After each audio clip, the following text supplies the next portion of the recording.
Welcome to Permission to Kick Ass, a podcast about leaving self-doubt in the dust, punching fear in the face, and taking bold action toward your biggest dreams. I'm Angie Coley, and let's get to it. Hey, welcome back to Permission to Kick Ass. Today with me is my friend Jody Robertson. Say hi, Jody. Hi, Jody.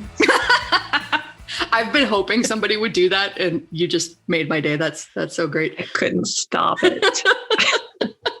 So tell us a little bit, give us a quick overview of what you do. Okay. Well, I'm a copywriter. You probably have introduced quite a few of those. I spent about 21 years in the military. I was a military pilot, and I loved writing. I didn't know copywriting was a thing. 2011-ish, I decided I can't be in the military forever. I better figure out what I want to do when I grow up. And I got online. I found places like Pat Flynn, Smart Passive Income, all those things, and I tried a million things and was chasing shiny objects and finally narrowed it down to copywriting. So that's what I have been doing lately. That's fantastic. And, it was funny because you've been through a program that I'm a coach for. And I love your spirit and your enthusiasm. And I think it took me a while to realize that you were a military pilot, which is like this cool, really cool thing. Like, it's so in the realm of cool to me that I can't even fathom it. And so I was so happy so we're recording this in April, and many of you listening to the podcast know that I travel. A while back, I had the great fortune to meet up with Jody when our travel schedules synced up, and we had dinner. And we just got to talking, and then everything Jody was saying, I was like, oh my God, this is so fun. This needs to be, could you please come on the podcast? So I kind of dragged Jody kicking and screaming into this one because we had so much fun at our dinner talking about all of this. But it all started, I think, with a joke. You made this really smart analogy at dinner that night about how clients really like you to be the confident pilot in your business, and I thought that was such a clear, awesome analogy, because it immediately had me picturing like going somewhere for a conference and being on, I don't know, like a Southwest flight and having the pilot come on the air and be like, all right, guys, well, it's about time for landing. Good vibes appreciated. Really hope we're going to do our best. Stick with us. And I hope I see you on the ground. Like, that wouldn't really instill any kind of confidence in you whatsoever, no matter how cheerful or optimistic it is. But I find it so funny how many people really approach freelance businesses that way. Like, have you seen that in your experience too, where people are, a little bit timid going into this, or like they're deferring to you for leadership in your business? I think that's pretty common because, a lot of people, when it comes to copywriting, they don't know either what it is or what it can do for them, or even worse, they've been burned by other people who claim that they're going to make all these super sales for them and all that kind of thing. So you really need to present yourself as like, I don't want to say expert because there's always something to learn, but you need to be the professional and know your stuff. And that's challenging, especially for new people in the business. Oh, yeah. And especially for new people in the business that they hear and kind of take to heart, fake it until you make it. So I think that's where a lot of that posturing and blustering and bravado that you mentioned, like clients that have been burned have been promised the sun, moon, and stars by somebody that was like, yeah, I can make you $10,000, blah, blah, blah. Like, you just got to pay me. And then they have a bad experience. The copy doesn't work out the way they want. And to be clear for everybody that's listening, when I talk about copywriting, I talk about sales-oriented writing, emails that you get, brochures, TV commercials, stuff that sells something. And I speak to a lot of copywriters because I know a lot of copywriters, but it's super creative. And to that end, because there's an element of unpredictability, like I'm an expert. I know what I'm doing when writing, but I still can't guarantee that any particular promo is going to work because there's a bunch of different factors. Like, that's enough to make any copywriter feel a little bit nervous. Like, would you agree with that? That coming into it knowing that a promo wouldn't work out could make you kind of nervous and like that pilot that doesn't know how to land? Right. Yeah. And I think, being in the Air Force, one of our core values was integrity first. And if I don't think something's going to work, I just won't accept the client. Mm-hmm. And I'm never going to offer 100% solutions. There's so many things that go into an offer, whether it's the type of traffic they're driving or if it's even something someone wants. I can't control so many things. Mm-hmm. I can only give them the best copy that I can possibly produce. So, it's easy to. Yeah, go ahead. Well, it's easy to, especially when you're on your first calls with clients and you just want to keep talking and you want to make that sale, to start saying things that aren't necessarily right. Mm-hmm. So you want to, so you got to be careful about that for sure. Yeah. Saying anything just to kind of land the sale. What you said was so important and so key too, because especially in the beginning where it's really tempting to take any and all deals and say whatever you have to say to get someone to pay you money just to prove you can get paid to write. There's something to what Jody said about making sure it's a good fit. And like, I produce work that is going to work for this person. And this applies, whether you're writing, whether you're taking photos, somebody that takes headshots for me better understands that I'm going to be like throwing up horns. Of course, I'm making this gesture on a video as if I'm going to publish the video, which I'm not. Haha, you don't get to see this. But, I'm going to be in my headshots probably making a Gene Simmons kiss face with the tongue out and the rocker horns thrown up. And so a photographer that specializes in button down corporate headshot suits isn't going to work for me. And that's fine because they've got plenty of suits that they could go shoot, But I get how when you're first starting out, it's just like, I can help you. I promise I can help you. I can figure it out. Just let me say things. Fit is important, guys. And if you focus on fit and people that you're confident you can help, I think you'll find your business grows a lot faster than if you took anybody's money who would pay you. As an instructor in an airplane or just an officer in the military, they teach you even early on in basic training or whatever. The answer is, if you don't know something or you don't think you can do it, the answer is, I don't know. I'll find out and get back to you. Mm-hmm. If someone comes to me and says, I had it the other day, it was someone who wanted Facebook ads, and I can write Facebook ads. I've done it. They've converted, but it's not, I specialize in email now. And I needed to say, look, your particular niche, I don't know a lot about. I don't really do a lot of Facebook ads right now, but I know people who do. Let me refer to you to them. Mm-hmm. You just got to be honest. I think, that's a great strategy too. And I want to unpack that a little bit because I think that that's a super smart insight. So first of all, like the answer is, I don't know. Genius. I mean, there are a lot of, frankly, douchier business coaches that will advise you to just like say anything to get the sale and like push. But I don't know is a perfectly valid response. And I think if you follow it up with that, I don't know, but I can find out, right? I don't know on its own is a little bit of absolving myself of responsibility. I don't know, but I can find out is a confidence instiller, I think. Like the confidence, first of all, to admit that you don't know a thing versus blustering and bravado. And the confidence that, yeah, I'm resourceful enough, I'll figure it out. And then to follow that up with, I don't know that my expertise is suited for your business. I don't know that I can help you, but I know other people that could potentially help you. Let me reach out and make a few connections.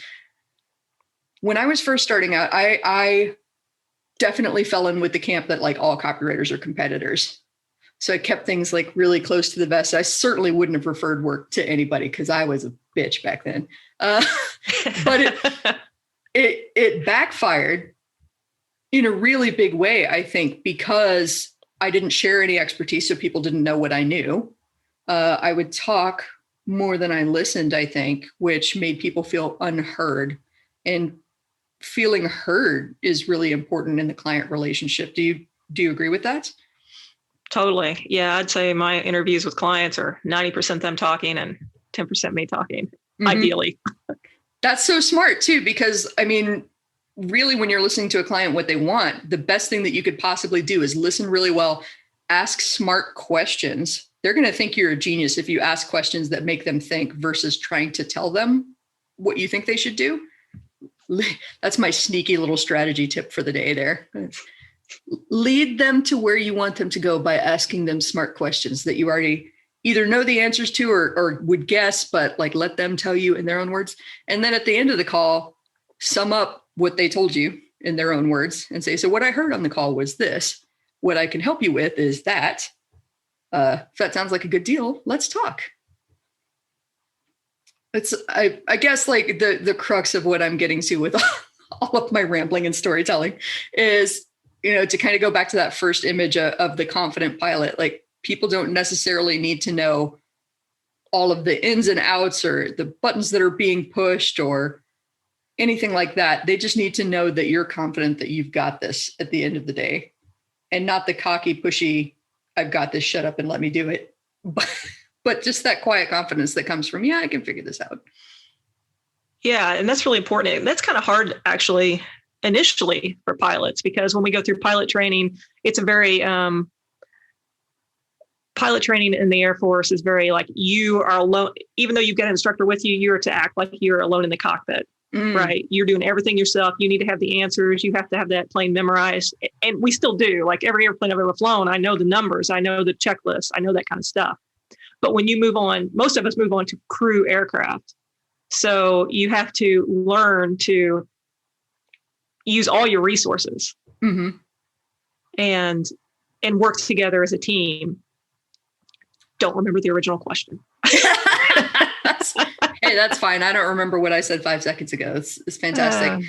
No, I want to go into that a little bit more if you're cool with talking in that direction. Just, that Sure. the training expectation of you can handle this on your own, right? And being confident, like pretending and potentially someday even being alone in the cockpit, like knowing how to handle yourself that way, and also balancing it with a team dynamic. I think that there's a lot of similar applications inside doing business, right? Because as a freelancer, you've got to be able to figure out a lot of pieces on your own. As a business owner, you've got to be able to collaborate with these other people to create a desirable outcome. It's not just you coming in there, throwing your weight around, going, listen to me, I'm the expert. Damn it, we're going to fly this plane. Yeah, totally.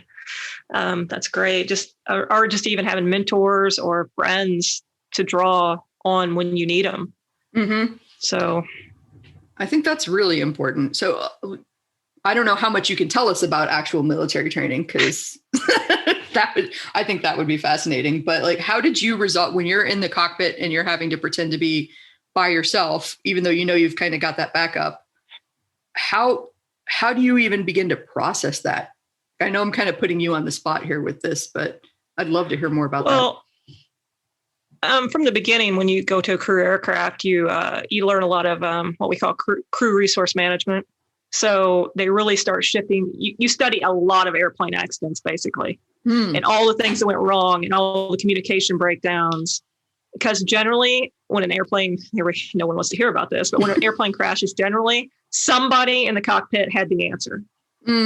And at least early on, especially when they started developing these in the 1970s through the early 80s and 90s, when they were creating this concept of crew resource management, they found that there was a problem with communication within the cockpit. People didn't want to admit they didn't know something, or they were task saturated and didn't know it, or all these other things. And generally you would find that somebody knew the answer and they were right there.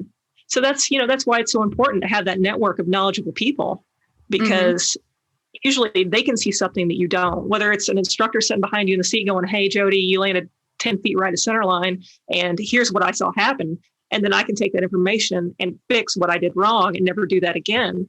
It's like, well, Angie, I just really messed up this interview with this client, and I think I said this thing wrong. And you're like, well, what did you say? And then you can go, oh, well, don't do that. Do it this way. And then I learned to do better, it's kind of the same concept. Yeah. And I think that's a really cool point to make too, because so much of, especially freelancing, like learning how to get good at the craft is happening in your head, right? You're practicing alone in a room. We're both writers. So 80% of my job is sitting alone at the computer coming up with ideas. And then and it feels like a good idea at the moment, or maybe like you've got it good. angle or a good concept, and this is feeling really good in the writing. And then the nerves kick in and you start second guessing yourself and you start editing it a little bit too much and rearranging things and like you Frankenstein it together with pieces of other things because you're overthinking it. And then you're scared to put it out there because you're not confident on it. And like, this is how a lot of people could, just like in the cockpit, could fall into the danger zone of they're not sharing enough of what's going on, even if they're struggling, because they want to look like they're not struggling. So, I mean, I know, and that kind of on the surface sounds contradictory to what I was saying. Like nobody wants to hear from a nervous pilot. There are certain people that should hear from a nervous pilot, probably the people in the tower, but not the people in the passenger part of the plane. Right. Well, I mean, there's always ways to talk to each other, even in the cockpit, when you don't know something that doesn't sound like you're terrified, because you're usually not, that, you can go, hey, man, this is my plan. Like if I'm the aircraft commander, this is what's happened. This is my plan. These are the checklists we're going to run. Am I missing something? Mm-hmm. And that allows them to go, or you start even better. You go, okay, what do you think we should do right now? Because sometimes when the leader says their plan, everybody go, okay, let's just go with that. Because they couldn't possibly be wrong. They're more experienced than I am, blah, blah, blah. Meanwhile, they may have had a good idea that they totally disregarded because of that. Mm-hmm. So, there's ways to communicate. Like there's ways to show up to a client meeting, like being confident, not faking it, but still being able to be vulnerable and say, what do you think about this? And because I had a client the other day that, I wrote a different version of emails for him. It was kind of a humorous approach to these emails. And he's like, look, these people are angry with where they are right now. And if I send them humorous emails, they're just going to be mad. I'm like, okay, I didn't think about that. That's something I probably should have caught. That's something he had told me before. And this was just me kind of going above and beyond and writing some extra emails. I wasn't thinking, I'm like, I got some extra time today. I'm going to over deliver and give this guy some great stuff. And he's like, yeah, I can't send these to anybody. Well, but that's, kind of like you talked about with the instructor sitting behind you and giving you a course correction. Like that's invaluable feedback. Yep. And it's one of those things, like you said, that until you put it out there and you try something and you take a risk, right? Even if it feels scary, you don't know whether it's going to work the way you think it will. You have your suspicions, but it's kind of like, just put it out there and see what happens. And you got that, I think, invaluable course correction from your client that says, okay, so here's where they're at and here's why that won't work, versus like, to me, there's nothing worse than feedback from the client that's like, I like it or I hate it, this won't work. I'm like, I need more details. Yeah. But that context is perfect. Like these people are in this situation. Here's what they're thinking and feeling. And that's why this tone won't work. And I think that's also the value of finding good clients too. It's again, one of those challenges when you're new, you want to get every client you can, you want to prove that you can do this. You got to pay your bills too. Mm-hmm. And I remember early on, this was actually when I got ClickFunnels Partner Certified or whatever it was called back in the day. And this lady came to me and she had this product and I'm like, man, this thing is not going to work. But she didn't know anything. She didn't know how to drive the Facebook ad. She didn't know how to get people to it. But man, she knew that this ClickFunnels thing was going to, Russell's good at selling ClickFunnels. This is definitely not a knock on ClickFunnels, but I call those Lotto Ticket clients, the people that have, they've got it fixated in their minds that this one thing is going to save their business. If only we can do it right. And that's almost like, I'm glad you brought that up. That's a warning sign. If I could impart to anybody listening today, if you've got a client that comes to you and says, I need this to work, I'm spending the rent money on this, like they're pinning all of their hopes on you. If and when it fails, which it's likely to do because they're running their business like a Lotto Ticket, they're also going to pin all of that on you and try to make you feel like crap. So, even if they're willing to pay you like, I don't know, $5,000 and you're like, hell yeah, this is fantastic. Yeah. Made the big time. If they're going to immediately like issue a charge back because you didn't pay off the way that they thought you would, like, even if you were really upfront about expectations and no, I can't guarantee anything like that, they could still have it in their minds that like, I'm betting it all on this person.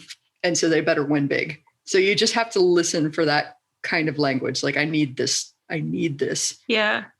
Mm. And the thing about those clients are they're never going to be able to give you the feedback you need to succeed. Mm-hmm. That's the difference between the two types of clients. The one guy, we talked for an hour and a half and he knew everything about his market. And I mean, writing the copy was easy because he gave me everything, versus this lady who just, I've got this product and it's going to be awesome. Yeah. Now show me how to do everything.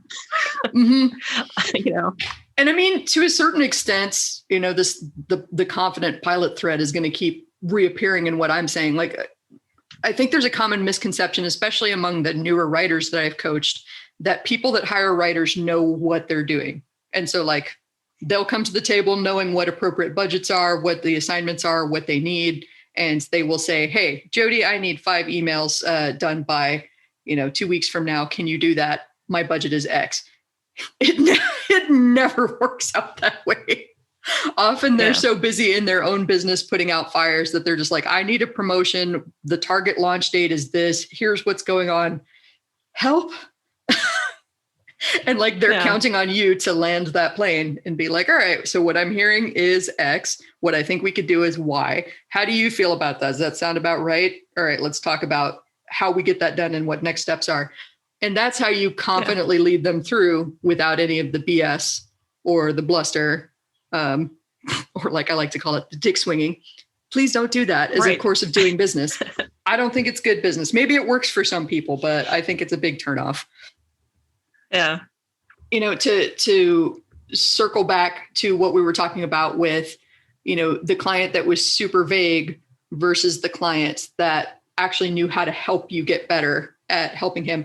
I think this is a good lesson for business owners in general, because eventually you're going to need to hire someone, whether it's for your business or for your house or something like that. And so getting good at giving feedback is a skill to work on that is going to make people adore you. It's hard to give people feedback without being mean, without crushing their souls, without, being vague and like you don't want to crush their soul. So you're a little bit too nice. So they don't really get the point. And then you're frustrated the next time they turn something over because they didn't get what you were saying. Like, giving feedback and telling people like this, okay, so this one isn't going to work for me because of explicit reason A, explicit reason B.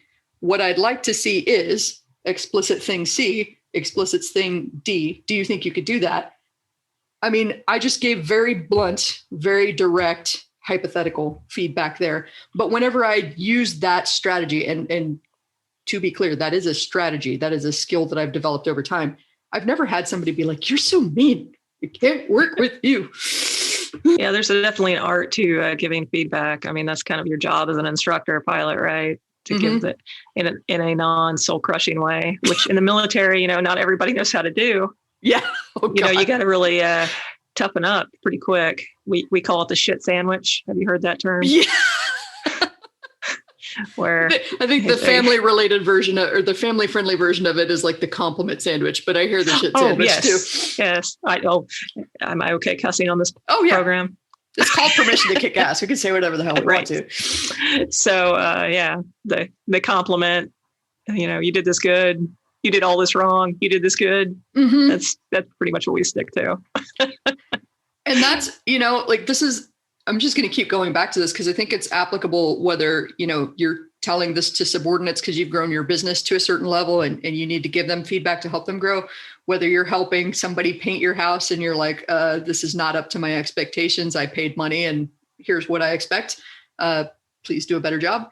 And it's also going to help you in managing clients, talking to clients who are paying you because they are paying you for your expertise. So I know that one thing some of the copywriters that I've coached struggle with is pushing back against a client when something that the client has asked for doesn't feel really good. And so I say, you've heard me say this, it's all good data. Ask more questions and validate whether what you're assuming, what you're thinking is true. So if somebody comes up to me and says, I'm thinking of running this campaign, like I'll give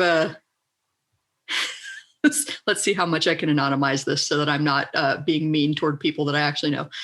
Somebody says that I want to run a TV commercial versus running an email campaign to make sales for this product? And I would come to them and say, hey, I hear you.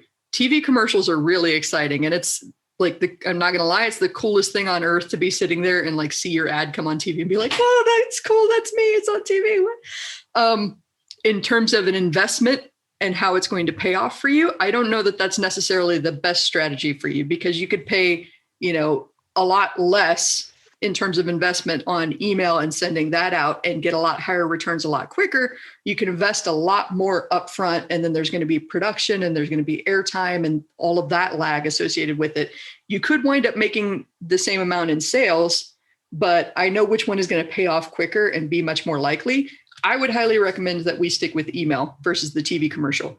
However, like I said, TV commercials are really cool. If you're really married to that idea, I'm willing to help however I can. Very strongly going to recommend that we go with email, but eager to hear your thoughts. And like that sample situation that I just pulled out of my behind, that's loosely based on a real client interaction, where they wanted to invest in some advertisements that I really didn't think were going to help them grow their business. You have to respect the client at the end of the day. If they have thoughts and ideas, you can't just come in there and be like, your ideas are dumb. Listen to me. I'm the expert. That's not how you build relationships, but there's like a way to kind of talk them off the ledge a little bit and get them to see a different perspective, and then still give them the agency to make their own decisions. Yeah. It sounds kind of like what Kevin Rogers says, being the adult in the room. Mm-hmm. Yeah. It's hard. I mean, like, well, you're seeing me in my usual Disney hoodie here. Yeah. Even I don't want to be the adult in the room sometimes, even though I'm pretty good at it. But again, that's a learned skill. Yeah. If your business is going to go a lot better if you are. Mm-hmm. Clear, communicative, almost over communicating. I would err on that side versus under communicating. Yeah, I know, Angie, but I'm an introvert, and I did this whole freelancing thing so I could just write and never talk to anybody. Mm-hmm. Oh, I hear that a lot from writers too, especially, oh gosh. The great writer's Achilles heel is that because we are skilled with words, we think that we have been 100% clear in the written word, and there's no way that the client could have mistaken what I meant in that email. Guys, I hate to dash your dreams. Even if you are the world's most talented writers, you never know what's going on in the client's mind and the client's life. And there's like 100 different ways that they could misinterpret this thing. So if you've got something sensitive that you want to say, or you want to really make sure that you get a point across, and there's no way that this could be misinterpreted, we live in a wonderful time where you could open up a screencast software, film them a quick video and say, hey, so here's what I'm thinking in terms of that idea you just proposed. Here are the reasons that it's good. Here's the reasons that I'm struggling. Let me know your thoughts. And you can keep it just nice and even keel. You could script it out if you're worried about saying the right words and like, I'm not a good face-to-face speaker. But there are definitely certain situations, like you said, Kevin has mentored both of us, where being the adult in the room means learning to have good face-to-face or voice-to-voice phone call skills in addition to good written skills. I don't know. Is that something that you've struggled with? Because I know I have. Oh yeah, absolutely. And also coming from the military, I can be very as direct as I want. I can be as blunt as I want. Most of the time it's someone saying, yes, ma'am, even though I probably made them mad. I mean, I feel bad when I look back over some, I've not always been the best person to deal with, because I'm an introvert and I'm kind of, let's just get the formalities out of the way. And I'm the kind of person that actually has to think, okay, say hi, say good morning, ask them about their kids. Now ask them where that report is. Mm-hmm. I have to think through those things in my head. I'm that much of an introvert, I don't know if that's even, maybe I'm that much of an asshole. I don't know. It's not even that. Introvert's the wrong word for it, but there's nothing that ever really teaches us, I think, growing up, how to be better at peopling. My best friend and I joke about that all the time, like learning to be better at peopling. Because I do the same thing too. Like I don't identify as an introvert, but I have certain introvert tendencies. I call myself an ambivert. So there are certain situations where I am all fired up and jazzed up by the energy of people around me. Usually that's being on stage. whether I'm giving a talk or I'm singing or something like that. The moment I come down off the stage, you will literally see me shrink and like, you could almost see the walls come up around me. Like I have left all of the energy that I possessed up on that stage. And now I don't want to talk to anybody. So even if I just rocked your world and you're like, that's the best show ever, and you're just coming up to give me a high five and a free shot, my answer is like, no, go away. I can't people right now. So I had those are situations where I've, had a similar realization. Like I need to be gracious and thank people and, keep moving on so that I can get out of the people situation, and also bring people with me that know that I'm in this mental state that can kind of run interference for me. So I've had people at events like that where like I need them to kind of run buffer between me and people when I've hit my wall. So I don't know. That's a good thing to bring up because I think it's important to know yourself and how you operate, and that level of awareness that you demonstrated with, I need something from this person, but we need to have a human relationship too. So ask them about their family, ask them how their day is. Now, where's my report? Appreciate you. Yeah. Like that's such an important skill to cultivate in life and in business. I mean, it's very, very likely, I've tried to develop this network around me that if I have a serious conversation I need to have with a client or whatever, I will still talk to my network first because I may be missing something, or I just may need to. It's just like giving a speech. Give a speech 1 or 2 times before I get on the call with the client. So practice is important. And that brings up another good point too, because not every client, not every situation needs a response right now. Even if it feels really super urgent and like it's an emergency, most things could wait a minimum of 24 hours before you respond. Most things are not the emergency that they feel like they are. Okay, I'm talking mostly to the creative entrepreneurs. I realize that there are some people, maybe you're an entrepreneur in health tech or something like that, where you are literally dealing in life and death. But for those of us in the creative industry, nothing I write is going to kill anybody. I have designed my business that way on purpose. So like, there's literally not a life or death emergency associated with my business the way I've structured it. So every once in a while, I feel like I need that perspective shift. Like I'm not actually literally landing a plane here. I don't have people's lives in my hands. I have their livelihoods in my hands, and I take that very seriously. But, if they wrote back to me and they're really upset about something I wrote, for instance, and I've had that happen before. We all have it happen, for whatever reason, something we created didn't hit the mark. And I've written back to them a day later and said, hey, I've had some time to think about this. And that usually smooths it over. Like, I don't know, that I think half of the problems that we have is because we react like that. We just feel this pressure to somebody's upset with me. I got to say something. And often if you just step back, like half of the situations that I've seen where a client was super upset, they would solve the problem on their own and realize that like they goofed up something and that's why they were upset. Or that it wasn't the issue that you thought it was. There was an incident recently where a client that I had removed themselves from a Slack channel where we were communicating about their projects, and we would check in daily, like here's where the project's at, here's what I need from you. Saw them remove themselves from Slack and immediately went into that spiral of, this is it, I'm fired. They hate me. Calmed down, went for a little walk, came back, sent them an email and said, hey, notice this. Is everything okay? No accusation, no like, are you firing me? Indignation, and just waited for a response. Ball is in their court.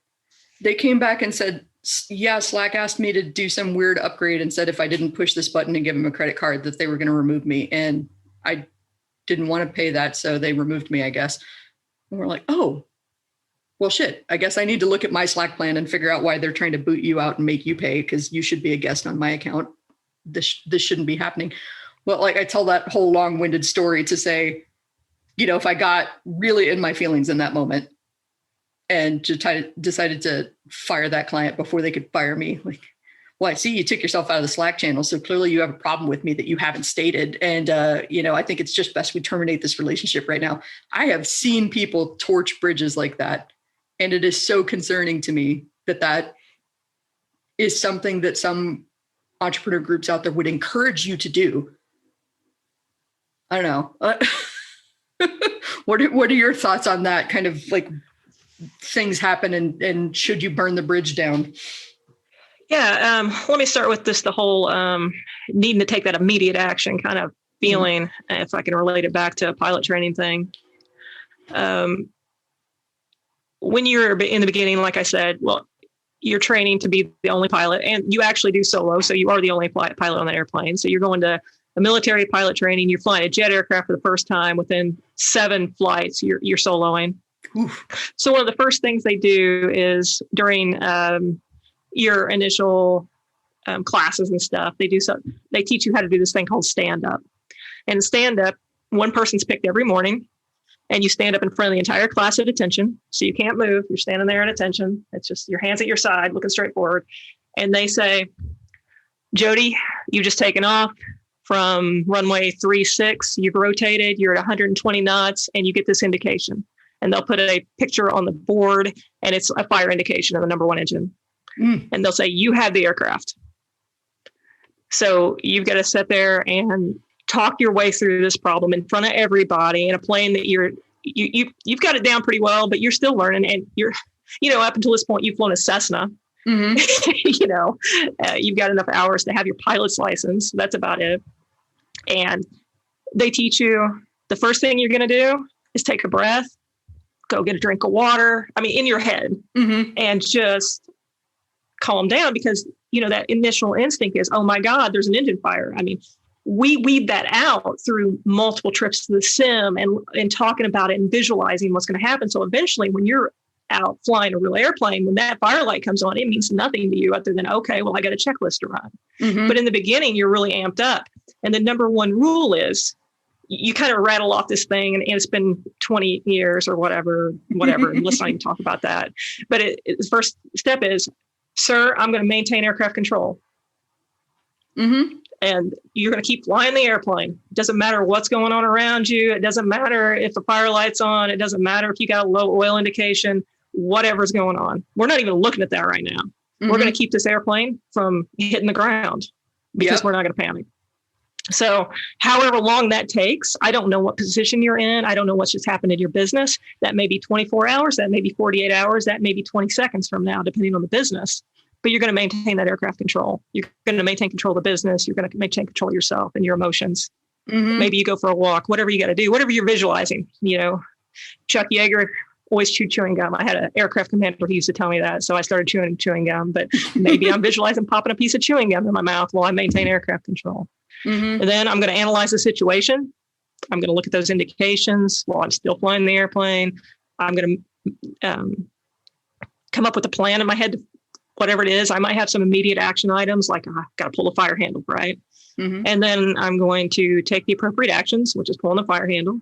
And then I'm going to come back and land as soon as conditions permit. Those are the things you rattle off. So, Jody, you have the aircraft, see a fire light, and I say, sir, I'm going to maintain aircraft control. I'm going to analyze the situation, take appropriate actions, and come back and land as soon as conditions permit. Mm-hmm. I'm going to maintain aircraft control by rolling wings level, depending on where I was, rolling wings level and checking my airspeed. Yeah, I say these things, and I step through every little step all the way around the pattern, back around to land. And I think, if you're having shit go sideways in your business, or just your friend said something off to you or whatever, take that breath, visualize getting that piece of gum, just go for your walk, just maintain aircraft control, because you don't want to take a perfectly good relationship, a perfectly good business, and fly it in the ground because your brain went off on some other direction. Mm-hmm. That's so important, because when the emotions are in control, when they're steering your ship, you are not making decisions with your best judgment, with your client's best interest in mind. You're just reacting to stimulus. I have kind of a similar story in that. I'm glad you brought up fire, because I'm going to go off on a tangent now too. Once upon a time, I was a firefighter, and we had similar drills that we would go through, just station-wide drills where you were working with your team and you learned to communicate in a similar way. And we had a lot of instances where we wouldn't necessarily be able to communicate. Like if you're in a building, how do you communicate to someone? How do you use hand signals to communicate what's going on? Things like that. So we would put ourselves into practice situations like that. And then there were big citywide and countywide drills where we would fake a gigantic emergency that required all of these different agencies to interact. And there was always like a command center, the people that got all the data and then filtered it out to the people that needed to know. And then there were people in the field that would triage, like, okay, I can't help somebody that's dead. I can't, like, if this person is, it sounds pretty horrible. Like if this person has a high likelihood of living and they're seriously injured, I'm going to move them to the front of the line.